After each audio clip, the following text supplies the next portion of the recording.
Okay, we're going to look at calculating z-scores. Okay, z-scores have to do with normal distribution curves and the probability or the percentage likelihood of an event happening. Just as a quick background of them, z-scores have kind of a shape like this, and everything's centered around whatever our mean is, and then you have several positives, so 1, 2, usually 3 standard deviations. So you would kind of use these symbols. That'd be 1, that'd be 2, this would be 3 in a positive direction, and then the same concept in the negative direction, negative 2 theta, negative 3 theta. And those give you the probabilities of events happening. Do you know that like 68% is between here? That idea makes sense? Okay, 68, 95 from here to here, and then 99.7, I believe it is. I think I'm getting it. Yeah, last one is 99.7% probability that they're within 3 deviations. Okay, great information. How do we calculate a z-score? Z-score is equal to whatever our piece of data is minus the mean divided by the standard deviation. And that's what this is here. Obviously, our z-score, do that in yellow, is represented by the letter Z. The data, whatever our piece of data is represented by the value of x. Our mean is our mu, and then our standard deviation is our theta here.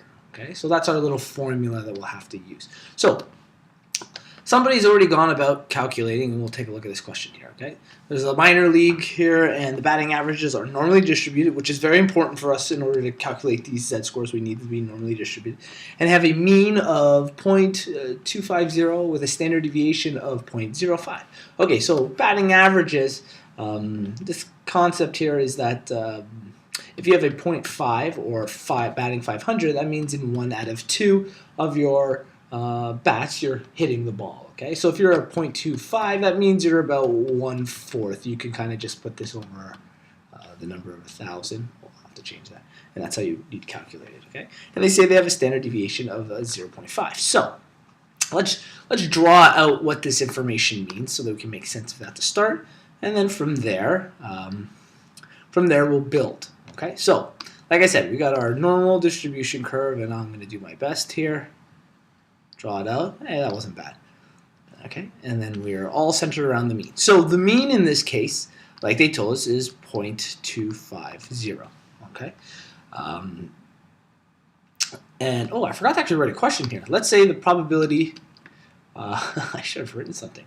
Probability of x being less than,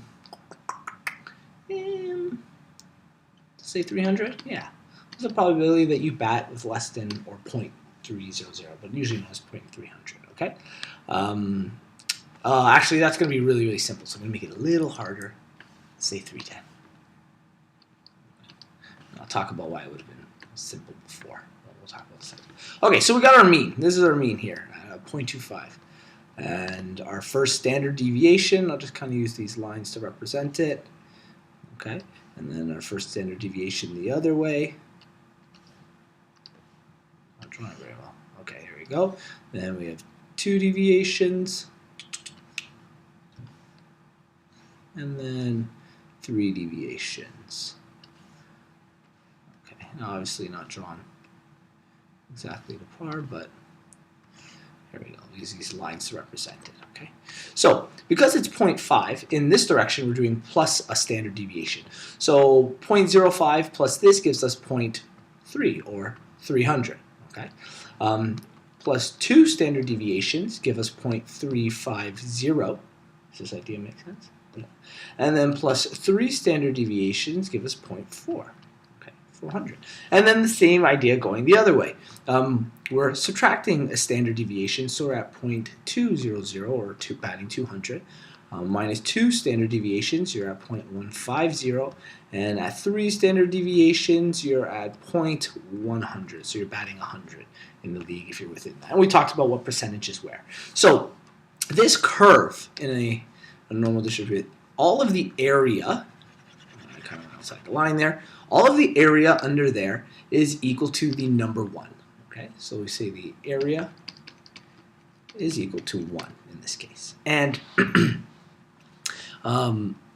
anything from one halfway point, okay, so from our mean, anything left of our mean, because it's half of the area, would be 50. It'd be a probability of 50% of the information is there, which means another 50% of the information is over here. So that gives us a lot of information. And we also knew that, you know, all of this was 68, like we said above. Then we had 95, then we had 99.7. So those give us a ton of information. So our data is the number 310. Okay, so we can put it into our little formula, and then I'm going to show you visually what it looks like. Our little formula says Z is equal to our data, and our data piece was 0.310, okay? And we were subtracting it from the mean, and we said the mean was 0.250, okay? And all of that is divided by our standard deviation, which was 0.05. So this is going to give us our z-score, it's called. So we're going to quickly calculate that. On top, what you're going to get is 0.3, subtract, and I think it would be 0.06. Yeah, 0.06. Okay, so 0.06 divided by 0.05, 1.2. So we have a z-score of 1.2. So we're going to use a z-score table to look this up. But we're going to kind of look at what our graph here and help us piece together some information. First of all, 0.310, okay, that's going to fall probably in there, right? Because there's 300 and here's 350, so 0.310 is going to fall within here. We already know that anything to the left of the mean, that's 50% of our information. So we know for sure 50% of the league is going to be within this number because we're looking for less than that, right? And I guess we should draw a line to the different color here to show that concept. Okay, so here's our line. So we know we have 50%, and then we can use some other stuff to kind of inference what it should be so that when we check our answer, we know we're logically correct. Remember we said that there was 68 here, right, between those two. Well, if we split 68 in half, okay, let's do it in green, okay, so lagging a little bit. That's 68% here, which means half of 68 is 34. So that means here there's 34% of the information, and here there's another 34% of the information. Well, the one on the left already falls within our 50, so that's not really important to us. But our 50 plus our 34 is going to give us 84. So now we know there's 84% of the information here, okay? And then we know our line falls within here. So it's probably going to be within 84. And again, we can find out what these are worth too. And I'll quickly show you that. Let's use a little deduction. This idea is a little harder. Remember we said 95% was in here, right? Okay. Well, we already have 68 here. Okay. It's already within that part. So now we've got to figure out what percent of information falls within these two like pillars, I guess you'd call it. Well, you're going to take 95%. And you're going to subtract it by 68%. Okay, I'm lagging quite a bit here, but so we can get it up. 95 subtract our 68 equals 27. So we know we have 27% of the information. Oh, that's very slow. Let's pause this for a second. Oh my gosh.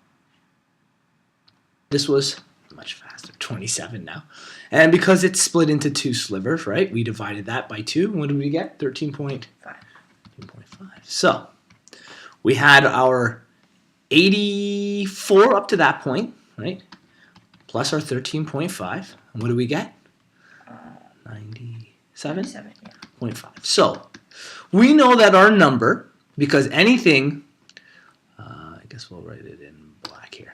Anything to the left of this is 97.5% of the information, and anything to the left of this is 84% of the information. So because our line falls in between, we know our percentage should be between 84 and 97.5. You don't have to do all this, but this helps us keep in mind where should we fall when we calculate this z-score. Okay, so we have that. So we need to find out how much data or how much area is under the curve from here. So let's go to our z-score. Remember our z-score was 1.2. Now, this z-score is an interesting one, okay? These numbers, you'll see, nothing is greater than the value of 1, right? Oh, sorry, no, that's a lie. I looked on the left. On the left here, 1.2. That's our number we're looking for, okay? And we're going to move it, and it's 1.200. If it was 1.21, this would be the number. If it was 1.22, this would be the number, okay? So it's just talking about how far, and we'll make it a little bigger, that number right in the middle, 0.3849. That's how much area is under the curve. But we already know that there's at least 50%, and this number is less than 0.5. So this is what's important here. It's showing us this. It's only showing us how far from the middle. And it doesn't matter which side of the middle you're on. It's just showing you how much is on the one side. See, the max value here is only 50%. Okay, so this specific table only shows you half. Okay, which is fine. So our 1.2, our number said 0.3849. So let's write that down. 0.3849 was our z-score value. Okay, so when we convert it, we got 0.3849. Okay, that's kind of like, think of that almost like it's a 38.49%. You just multiply it by 100. But we also know that that's talking literally just about, and we'll highlight it, that's literally just talking about this. Okay, so right in there is 38.49%, but as we talked about before, this is another, how much percent? 80, 84. Okay, well just the half, sorry, you're right. 50. So we're going to take 50 and add it to this number, okay? And that's how that z-score specifically works. So we add 50, and we get 0.49.